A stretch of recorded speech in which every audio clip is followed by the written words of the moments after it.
রাস্তায় খোলা ম্যানহোল, নেই কোনো ঢাকনা, আশপাশ দিয়ে যাচ্ছে দ্রুত গতির অটোরিকশার সঙ্গে পথচারীরা। প্রায়ই ঘটছে দুর্ঘটনা। ময়মনসিংহ সিটি কর্পোরেশনে বেড়েছে ম্যানহোলের ঢাকনা চুরি।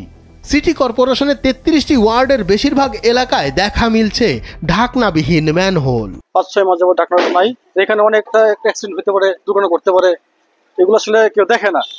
কাকে বলবো সেটা বলেন ভাই। সিটি কর্পোরেশনের তথ্য অনুযায়ী প্রাচীন পৌরসভা ভেঙে 2018 সালের 2রা এপ্রিল গঠিত হয় ময়মনসিংহ সিটি কর্পোরেশন। এখানকার মানুষের জীবনমান উন্নয়নে রাস্তাঘাট, ড্রেন, ফুটপাত ও জলবদ্ধতা নিরসনে 2020 সালের 7 ডিসেম্বর তৎকালীন সরকার বরাদ্দ দেয় 1575 কোটি টাকা। রাস্তা সংস্কারের পাশাপাশি নতুনভাবে তৈরি হচ্ছে ফুটপাত। তবে পথচারীরা বলছেন অনেক ম্যানহোলের ঢাকনা লাগানোই হয়নি। ম্যানহোলটা আসলে ঢাকনাটা এটা লাগানোই হয়নি শুরু থেকে। যখন ঠিকাদার কাজ করে চলে গেছে, এটা পুনরায় যে ঠিক করে যাবে এই অংশটুকু করেনি। শুরু থেকে এখানে দীর্ঘদিন যাবত দুর্ঘটনার শিকার হয়ে আসছে। বিশেষ করে রাতে এখানে কোনো লাইট যখন থাকে না, তখন অন্ধকারে অনেক রিক্সা চালক বা দেখতে পায় না, সেখানে দুর্ঘটনার কবলিত হচ্ছে। প্রতিদিন গড়ে 5-7টি করে ম্যানহোলের ঢাকনা চুরি হচ্ছে। এতে রাস্তা ও ফুটপাত ব্যবহার করতে গিয়ে সাধারণ মানুষ ও যানবাহন ক্ষতিগ্রস্ত হচ্ছে। বাচ্চাদের চলাচলের ঝুঁকি বেড়ে যাচ্ছে আরো বেশি। বাচ্চারা অনেক দৌড়াদৌড়ি করে, কোন সময় রাস্তাঘাটে ম্যানহোলের ভিতরে পড়ে যাবে, তাদের পরিবার না খুঁজে পাওয়ার সম্ভাবনা বেশি। এর আগে 2023 সালে 3 মাসে সিটি কর্পোরেশনে 80 লাখ টাকার ঢাকনা চুরি হয়েছিল। প্রতিদিন গড়ে সিটি কর্পোরেশনের 33টি ওয়ার্ডে 5-7টি করে ম্যানহোলের ঢাকনা চুরি হচ্ছে, যার দাম প্রকারভেদে 8,500, 16,675 এবং 25,000 টাকা। সিটি কর্পোরেশনকে আগে জানানো হয়েছে, এটা আসলে উদ্যোগ নেয় না। একটা বাচ্চা পড়ে গেলে একটা দুর্ঘটনা ঘটে যাবে, তার মাঝে মধ্যে রিস্কা একটা পড়ে। স্থানীয়রা বলছেন কিছুদিন আগে মানসিক ভারসাম্যহীন এক নারী অন্ধকার এবং দুর্গন্ধযুক্ত ম্যানহোলের ভেতর আটকে পড়েন। রাত 11:50 দিকে তার করুণ আর্তনাদে স্থানীয়রা দ্রুত ম্যানহোল থেকে তাকে জীবিত উদ্ধার করেন।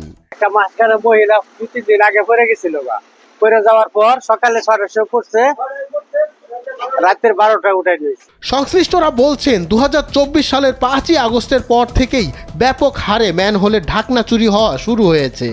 লোহার ঢাকনাগুলো পাহারা দেওয়ার দায়িত্ব সিটি কর্পোরেশনের না থাকায় একাধিকবার জেলা পুলিশের কাছে অভিযোগ করা হয়েছে। আসলে ঢাকনা চুরির বিষয়টি 5ই আগস্ট পরবর্তী সময় থেকে ব্যাপক হারে শুরু হয়েছে। বিভিন্ন ওয়ার্ডে, বিশেষ করে যেমন 19-20 এই ওয়ার্ডগুলোতে, 19 নম্বর ওয়ার্ডে আমাদের বেশ একটা বড় সংখ্যক ঢাকনা কিন্তু চুরি হয়েছে।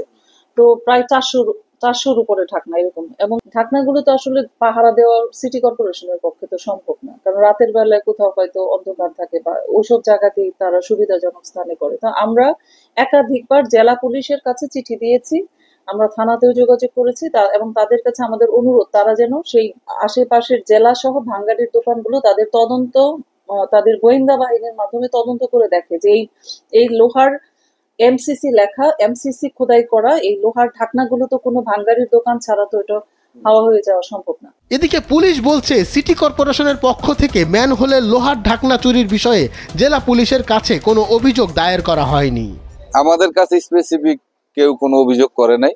আমরা রাত ভোরেই তো আমাদের প্রত্যেকটা আপনার শহরে আমাদের মোবাইল টিমগুলো কাজ করে।